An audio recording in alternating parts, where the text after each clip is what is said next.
Hi friends, hi viewers, ಎಲ್ಲರಿಗೂ ನಮಸ್ಕಾರ. Welcome to yours kitchen corner.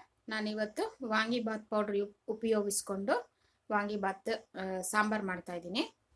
ಅದಕ್ಕೆ ಬೇಕಾಗುವ ಸಾಮಗ್ರಿಗಳು: ಇಲ್ಲಿ ನಾನು 1 ಕಪ್ಪು ತೊಗರಿಬೇಳೆನ ಬೇಯಿಸಿ ಇಟ್ಕೊಂಡಿದ್ದೀನಿ, 2 ದೊಡ್ಡದು ಈರುಳ್ಳಿನ ಕಟ್ ಮಾಡಿ ಇಟ್ಕೊಂಡಿದ್ದೀನಿ, 2 ಟೇಬಲ್ ಸ್ಪೂನು ಹಸಿಕಾಯಿ ತುರಿ, ಸ್ವಲ್ಪ ಕೊತ್ತಂಬರಿ ಸೊಪ್ಪು, ಒಗ್ಗರಣೆಗೆ 1/4 ಸ್ಪೂನು ಸಾಸಿವೆ, 1/4 ಸ್ಪೂನ್ ಜೀರಿಗೆ, 2 ಕಡ್ಡಿ ಕರಿಬೇವಿನ ಸೊಪ್ಪು, ರುಚಿಗೆ ತಕ್ಕಷ್ಟು ಉಪ್ಪು ಮತ್ತು 1/4 ಚಮಚ ಅರಿಶಿನ. ಇದು ವಾಂಗಿಬಾತ್ ಪೌಡ್ರು 3 ಟೇಬಲ್ ಸ್ಪೂನ್ ತೊಗೊಂಡಿದ್ದೀನಿ.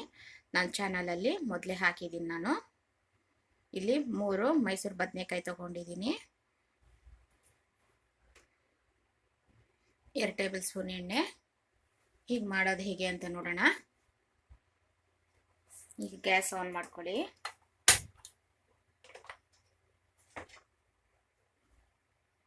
ಒಂದು ಪಾತ್ರೆ ಇಟ್ಕೊಳ್ಳಿ. ಪಾತ್ರೆ ಕಾದ್ಮೇಲೆ 2 ಟೇಬಲ್ ಸ್ಪೂನ್ ಎಣ್ಣೆ ಹಾಕ್ಕೊಳ್ಳಿ. ಎಣ್ಣೆ ಬಿಸಿ ಆಗಲಿ. ನೋಡಿ, ಪಾತ್ರೆ ಬಿಸಿಯಾಗಿತ್ತು, 2 ಸ್ಪೂನ್ ಎಣ್ಣೆ ಹಾಕ್ಕೊಂಡಿದ್ದೀನಿ. ಎಣ್ಣೆ ಬಿಸಿಯಾಗಿದೆ. ಈಗ ಸಾಸಿವೆ ಮತ್ತು ಜೀರಿಗೆ ಹಾಕ್ಕೊಳ್ಳಿ.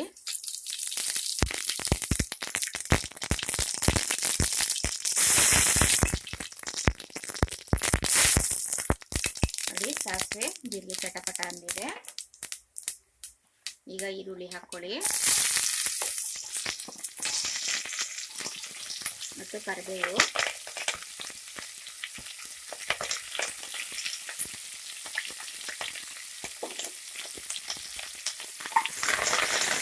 ಈಗ ಮಿಕ್ಸ್ ಮಾಡ್ಕೊಳ್ಳಿ.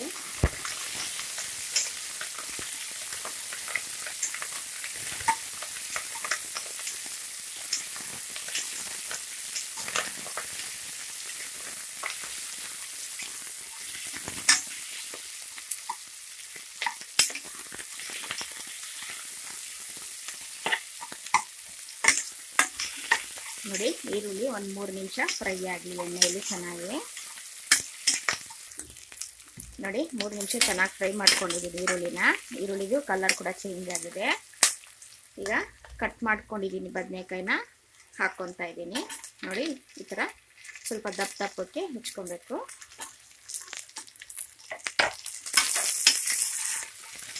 ಮಿಕ್ಸ್ ಮಾಡ್ಕೊಳ್ಳಿ.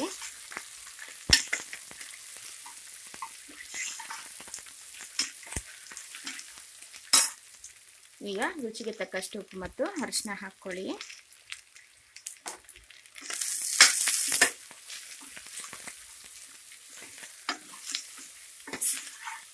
ಮಿಕ್ಸ್ ಮಾಡಿಕೊಂಡು ಮೀಡಿಯಂ ಫ್ಲೇಮಲ್ಲೇ 3 ನಿಮಿಷ ಚೆನ್ನಾಗಿ ಫ್ರೈ ಮಾಡ್ಕೊಬೇಕು ಎಣ್ಣೆಯಲ್ಲೇ ಬದನೆಕಾಯಿನ.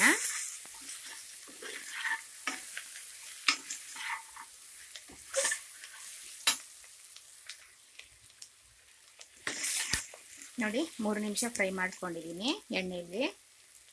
ಈಗ ವಾಂಗಿಬಾತ್ ಪೌಡ್ರ್ ಹಾಕ್ಕೊಳ್ಳಿ 3 ಟೇಬಲ್ ಸ್ಪೂನು. ಇದು ತುಂಬಾ ಟೇಸ್ಟಿಯಾಗಿರುತ್ತೆ ಸಾಂಬಾರು.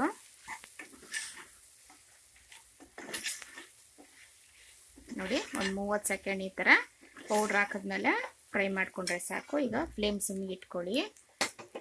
ಈಗ ಬೇಯಿಸಿರೋ ತೊಗರಿಬೇಳೆ ಹಾಕ್ಕೊಳ್ಳಿ.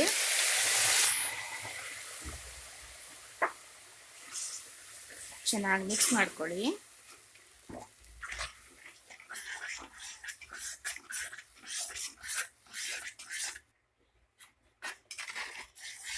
ಈಗ ಫ್ಲೇಮ್ ಮೀಡಿಯಮ್ಗೆ ಇಟ್ಕೊಳ್ಳಿ. ಈಗ ನೀರು ಎಷ್ಟು ಬೇಕೋ ನೋಡಿ ಹೆಚ್ಚಿಸ್ಕೊಳ್ಳಿ. ನಾನು 1/4 ಲೀಟ್ರ್ ನೀರು ಹಾಕ್ಕೊತಾ ಇದ್ದೀನಿ.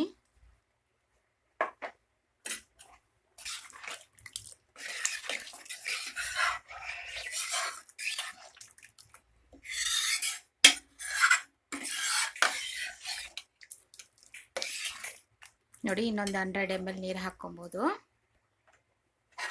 ನೋಡಿ, ಇದು ಕುದೀತಾ ಕುದೀತಾ ಗಟ್ಟಿ ಆಗುತ್ತೆ ಸಾಂಬಾರು. ಅದಕ್ಕೆ ಒಂದು 100 ml ನೀರು ಹಾಕ್ತಾ ಇದ್ದೀನಿ.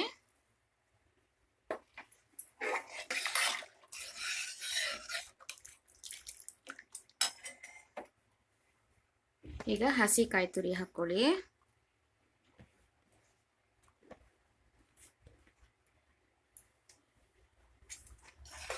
ನೋಡಿ, ಈಗ ಚೆನ್ನಾಗಿ ಕುದಿಬೇಕು. 7ರಿಂದ 8 ನಿಮಿಷ ಕುದಿಬೇಕು. ಬದನೆಕಾಯಿ ಜಲ್ದಿ ಬೆಂದೋಗುತ್ತೆ.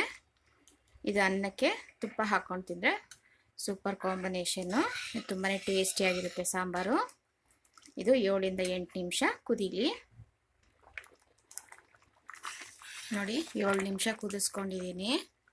ಬದನೆಕಾಯಿನೂ ಬೆಂದಿದೆ ನೋಡಿ, ಸಾಂಬಾರು ಕೂಡ ಗಟ್ಟಿಯಾಗಿದೆ. ಬೇಜಾರಾದಾಗ ಈ ಥರ ಮಾಡ್ಕೊತೀನಿ. ಈ ಥರ ಮಾಡಿದ್ರೆ ತುಂಬಾ ಟೇಸ್ಟಿಯಾಗಿರುತ್ತೆ. ಈಗ ಗ್ಯಾಸ್ ಆಫ್ ಮಾಡ್ತಾ ಇದ್ದೀನಿ. ಈಗ ಕೊತ್ತಂಬರಿ ಸೊಪ್ಪು ಹಾಕ್ಕೊಳ್ಳಿ.